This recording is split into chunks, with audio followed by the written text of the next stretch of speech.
Okay, so chapter 6 is what we're talking about. And basically what chapter 6 and 17 are, thermodynamics, it's the energy of chemistry. That's what we're studying. What energy changes happen inside of all of this like chemistry that we're talking about all year. So we're going to talk about the energy of chemistry for this chapter and for next chapter. And it's kind of a fun topic to talk about because it's this like super beautiful mix of like practical and theoretical together. All of our other chapters tend to be extremely practical, like gases, or extremely theoretical, like bonding, like, or the periodic table, right? There really was no in between. Well, thermodynamics is the blend, right? It's going to be extremely practical. This is one of the most practical things we can deal with in lab, but it comes with some theory behind it too. So to begin, we're just going to start by talking about energy in general. So that was the idea behind your warm-up. Your warm-up asked, okay, a ball is rolling down a hill. Tell me about the energy that's going on there. So if you have a physics background, what you probably told me was there's two components, and the two components together make up the total energy of the ball. So when we're talking about energy from a physics standpoint, we like to separate total energy. Let me find my pen here. We like to separate total energy, all the energy that is found in a system, into two primary types of energy. And it's the energy of movement, which is kinetic energy, and the energy of position, which is potential energy. So this is really easily seen with like a ball rolling down a ramp, for example. Here's our ramp and here's a ball, okay? The energy of the ball can be divided into the ball's position. How high up is our ball rolling down the hill? Because that height that it has is the amount of energy that it has the potential to use, right? And it's dependent on the height. So you can think of like a book, right? There's a book,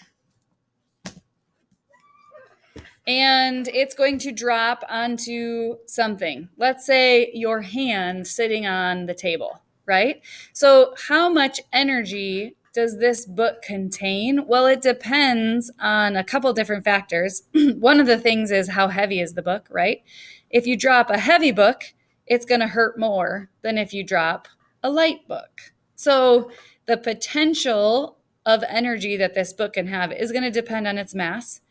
The potential of energy that this book has is going to depend on gravity, right? It's going to fall because of gravity.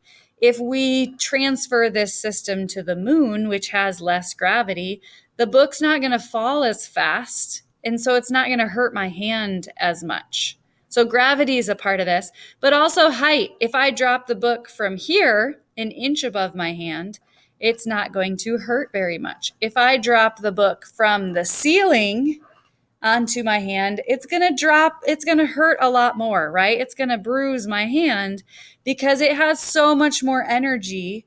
It has the potential to release more energy. It has more potential energy because it's higher. So we have these three components that make up potential energy: mass, gravity, and height. Okay? So the height or the position, the energy of position, is called potential energy. Kinetic energy is the energy of motion. So as this ball is rolling down the hill, right, it contains energy. And you can think of like let's think of a boulder who's rolling down the hill, going to smash into a car, right?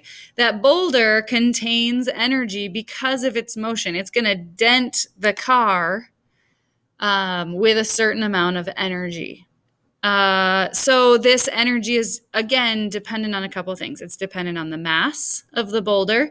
If you're rolling a ping pong ball down a ramp into the side of your car, you're not too concerned about that. If you're rolling a bowling ball down a ramp into the side of the car, you're going to be more concerned about that because a heavier ball is going to contain more energy, is going to do more damage to the side of your car, right? The other thing that is going to impact this energy of motion, we talked about in the gases chapter, would be velocity. So how fast is this ball moving? If you take that ping pong ball and you shoot it at the fastest speed it could possibly go, you could get a dent into your car just because it's moving so fast, right? Same thing with a bowling ball. If the bowling ball, rolls gently down and just kisses the side of your car, it's possible it could make impact without leaving any damage. If that bowling ball is shot out of a cannon to the side of your car, it could actually go through your car completely because it has so much energy of motion. So the velocity or the speed of an object is going to have an impact. So kinetic energy is going to come down to 1/2 mv squared. That should look familiar. It's one of the formulas that we dealt with for our root mean squared speed, or our average speed for the body of the gases. And potential energy plus kinetic energy together are going to make up the total energy of a system. Okay, so this is a very formula-heavy unit. You officially have your first formula. It's total energy equals kinetic plus potential. You now know that potential energy that comes with the formula is the energy of position, and kinetic energy that comes with the formula is the energy of motion. Now, I just blasted through those formulas because the concepts impact chemical systems. The concepts are the same for chemical systems. The formulas are not. So what we just talked about are physics-based formulas. Okay, so we're not really, as we move forward into the energy of chemical systems, we're not going to deal with these physics-based formulas a whole lot, but we are going to tap into the concepts behind them. So understanding that potential energy is an energy of position is a good thing to understand. Kinetic energy being the energy of motion, it's a good thing to understand. Now, similarly, some of these formulas are going to translate into chemistry, and you saw this with the kinetic energy formula already. In the gases chapter, we used something that looked like this, right? Super similar to the kinetic energy equation that comes out of physics. Only instead of saying Ke, we use that epsilon E, and that was an average kinetic energy for a body of gases, an average of all the individual molecules. Similarly, we used the root mean squared speed instead of velocity because, again, we wanted to average the velocity of all the molecules inside a body of a system. So sometimes the formulas translate well, sometimes they don't. But the concepts are the same for each. So just stay with me for about 2 slides. We're going to kind of go through the physics formulas first. And then we're going to translate that into what that looks like in chemistry. We start with the physics formulas first because imagining a ball rolling down a hill is a lot easier to imagine than talking about molecules vibrating and translating that into energy. Okay, so stay with me for 2 slides, and then we'll get to kind of how this relates to chemistry. It's probably good to write down the formulas that we go over, but don't marry yourself to the formulas because really we're going to translate them all into chemistry. Okay, so Another general way, we've talked about a general way to talk about energy. We can talk about total energy and divide it into energy of position, energy of motion. We can also talk about energy in general using a different formula, and that's the definition they give you up here. Okay, so total energy can be divided into two different categories, which are kind of like the practical application of energy. So energy, what can it do? Energy can either be used to do work, or energy can be used to produce heat. So let's think about this like macroscopically, right? On a big level. So think about your car. Okay, energy has the capacity to do work or produce heat. So first of all, what's the energy that your car draws? What kind of energy do you put into your car? Gasoline, right? We put gasoline. And so it is energy that's stored inside bonds, right? The gasoline, let's say we're talking about octane, right? So how many carbons would octane have?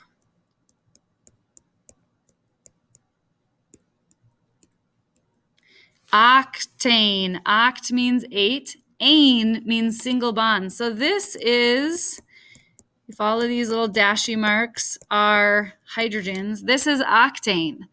And what happens is octane, C6H10, reacts with oxygen, and it forms two things. Can anybody tell me what it forms?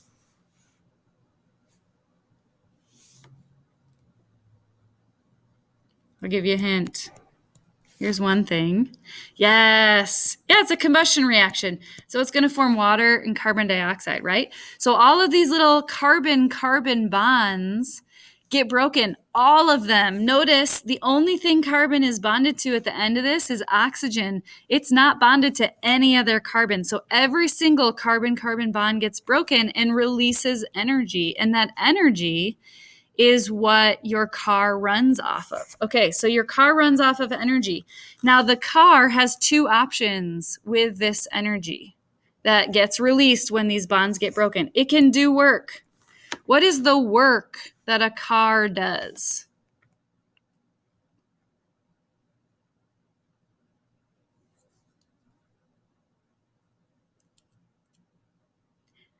It's the one thing you want your car to do. It drives. Yes. You want your car to drive. If your car doesn't drive, you would probably say that your car is broken, right? The one piece of work your car is going to do is it drives, which means it moves over a distance. The distance, there is a change in distance.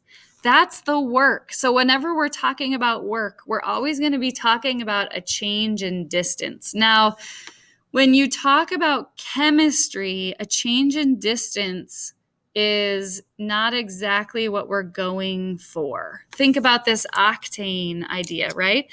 If we are strictly looking at the chemical formula of the combustion of octane, nothing's really moving a specific distance. We're breaking bonds, we're forming bonds. We definitely have a transfer of energy there. That energy can definitely do work. But in order to move a distance, it has to be converted from chemical energy into heat energy into mechanical energy. So there has to be a lot of transitions that happen. But we want to look specifically at a chemical system. So here's one thing I want you to think about. How can a chemical system do work? We'll answer that question, but for now, just think about it. How can a chemical system do work? Okay, there's a second thing that this energy can do, and this energy can produce heat, right? So think about a car. Other than turning on your heat literally in your car, let's say your heat is off. It's summer. You don't want heat on, right? Does your car still produce heat somewhere?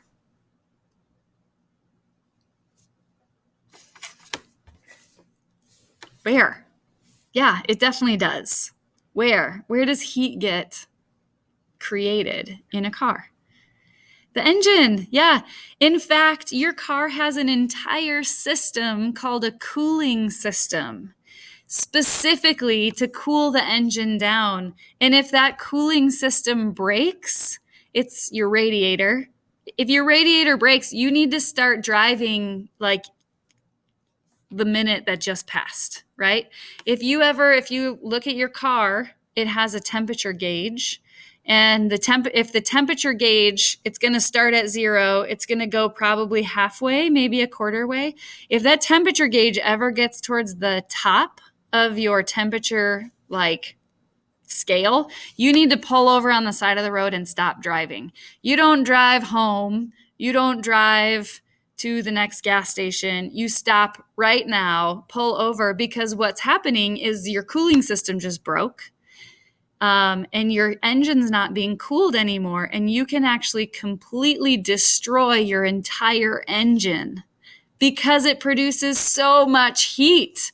It produces a ton of heat. Now, in a car, we would call that heat waste, right? So in a car system, we want it to drive. We don't want it to produce heat. We know it does both, but the heat is waste. That's not always the case. Sometimes the heat is the thing we want, and the work is actually waste. So it depends on your system, but energy can do these two things. It's going to be divided into being able to do work and being able to produce heat. So this leads us to a second formula with something that represents work and something that represents heat. So let's change the slide here. Nope, it's not there either. Okay, let's go back for a second and I'll write this out for you. Okay, so your second formula is going to be E. That's going to be your total energy. And then work is going to be represented by a W. And heat is going to be represented by a Q. Okay, so there's your formula. Energy equals W plus Q. And this is their only relationship, right? Energy can either, whatever you have that's producing energy, it can either do work or produce heat. So when you add those two forms of energy together, you get total energy. So there's your next formula. Total energy equals work plus heat. All right, I'm going to give you 30 seconds to write that down, and then I'm going to switch the slide, and we'll kind of talk about each of these components.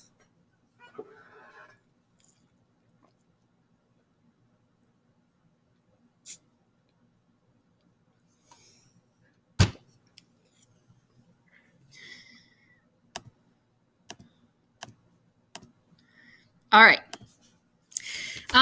So when we're dealing with a chemical system, it's a little bit difficult to look at work and heat together. Sometimes it's practical, but sometimes it's really difficult. And so where we want to move is we want to start in this equation and look at, can we manipulate our system somehow so that we can look at how energy is, can we convert all of our energy into work, or can we convert all of our energy into heat? And if we can manipulate the system somehow to get one of those variables eliminated, it makes it a lot easier to evaluate. So that's kind of where we're going to go. But before we get there, I want to define a couple more things. First of all, let's define temperature. So temperature, as always, is going to reflect the motion of the particles.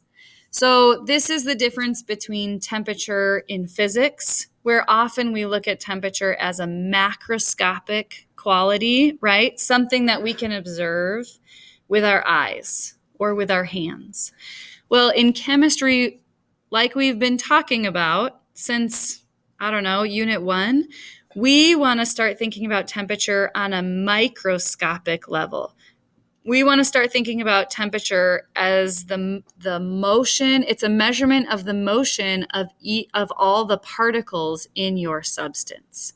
So if your talking about particles of a gas, if you can get the gas particles to move faster, your temperature is going to increase. If you can get your gas particles to move slower, you're going to decrease your temperature. So we want to think about temperature on the microscopic level. Okay, heat. Let's define heat here. So the technical definition of heat is actually the transfer of energy. Heat is not the energy that's contained in a system. It's not the energy that was gained or released. Heat is the energy that was transferred. So when you are talking about, like, when you walk into a room and you're like, I don't know, you would not actually say this, but there's a lot of heat in this room. Or turn up the heat, Mom, it's cold in here, something like that. What you're talking about technically, and the technical definition of the term is, you want to increase the temperature, you want to increase the motion of particles in the room so that when they collide with your skin, they transfer energy into your skin. And then that's what we feel as that's the sensation of warm. So when you have heat is always going to transfer from hot to cold. So heat is always going to transfer from something that's moving very fast, moving very quickly, to something that's moving very slowly. So when we look at the transfer of heat, what we want to think about like a billiard ball, right? If you're playing pool and your ball hits another ball, you have lots of motion that has been transferred into something that didn't have motion before. Same thing with molecules in a solid, liquid, or a gas, right? If you have, let's say, warm air in your house and it comes and you open your refrigerator door, that warm air is going to come into your refrigerator and hit the molecules of air in your refrigerator that are moving very slowly. That heat's going to be transferred to those molecules, and they're going to start moving faster and faster and faster, which warms up the temperature in your refrigerator, right? So something is going to be, heat is going to be the transfer of that energy that occurs.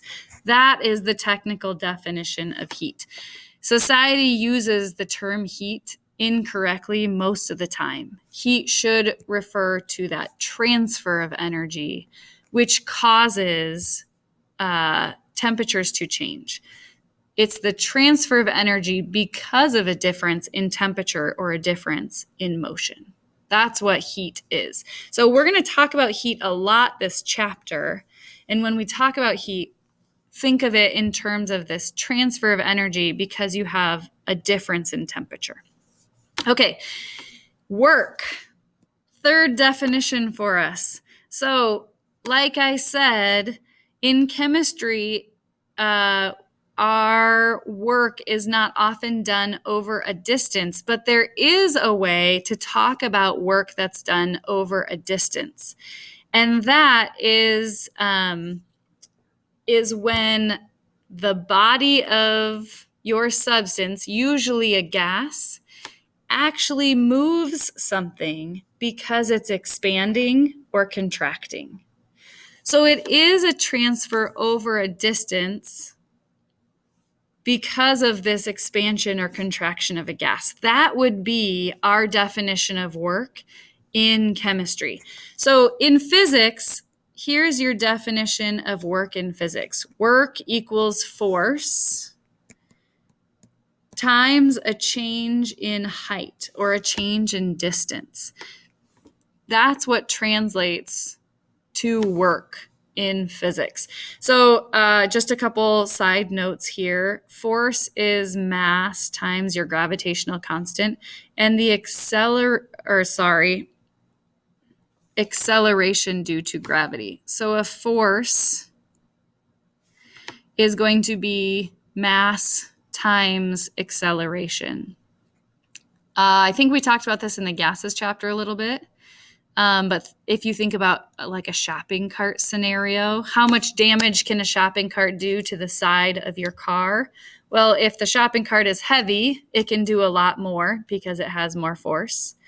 Or if the shopping cart is accelerating, it can do a lot more damage because acceleration is part of force. Now, if you're talking about something dropping, the acceleration is caused by gravity. And so you have this gravitational, this acceleration due to gravity. Gravity always accelerates stuff at the same rate. And this is the rate that gravity causes something to accelerate. Now, again, we're like blitzkrieging through all of these definitions. If you were doing this in physics, you would probably spend like a day on all of these definitions. The reason we're like blasting through it is because we don't really use these formulas in chemistry. You don't have to apply them. We're going to apply the chemistry version of them. So I know we're like kind of cramming a lot of definitions into today, but I swear, just stick with me. We'll get to the actual stuff that we're going to manipulate and just, well, either at the end of today or next class. Okay, so just to break this formula down a little bit, now you know a little bit more about force, and then H is going to be height or distance. So for us, we're going to think about work in terms of an expansion of gas instead of something traveling over a specific distance. Now, you can have something travel over a specific distance. If you are looking at like a piston, so this is the way pistons work is you have this like solid seal that's connected to this rod, and usually this rod is connected to a wheel. And so as the rod goes up and down, it like turns the wheel, right? And underneath the piston, there's gas. So if the gas, let me make this a little bit better of a wheel. There we go. If the gas condenses, the piston moves down. If the gas expands, the piston moves up. So the piston moves up and down because of this gas expanding and contracting. This is what happens in your car's piston. Gas is injected, the spark happens, it explodes, and the gas expands, and then it cools and contracts. And then more gas is injected, the spark happens, it explodes, and then it contracts. And so your piston in your car goes up and down and then drives your wheel around and around and around. Okay, so we can talk about work in terms of this expansion and contraction of gas. And here's the formula for it. Work equals negative pressure times a change in velocity. Anytime you have a change, it's going to be final minus initial. So a change in velocity is going to be, not velocity, change in volume is going to be your final volume minus your initial volume, and that's going to give you your total change in volume. Now, where did this formula come from? How do you get work from work equals force times a change in height to work equals pressure times a change in volume? Okay, there is a rhyme and reason. It didn't just come out of thin air. It was derived. I'm going to show you how it was derived. You don't actually have to be able to derive it unless you don't want to memorize the formula, but I'm pretty sure work equals negative P delta V is on your reference sheet. Would be a good thing to check. Okay, so here's, nope, come on. Here we go. Here's how it was derived. Okay, so if we start here, work equals force times a change in height. Notice that they're going to take a closer look at force here. So force is, it can be mass times acceleration, like we just looked at, or it can be how we defined it in terms of a gas, like we did in chapter 5. pressure over a specific area. Remember, we talked about the ice skater. You have either your foot on the ice or you have a blade on the ice, and it changes the pressure. It changes the force, right? So force equals pressure over a specific area. So we can substitute pressure over a specific area in for force. And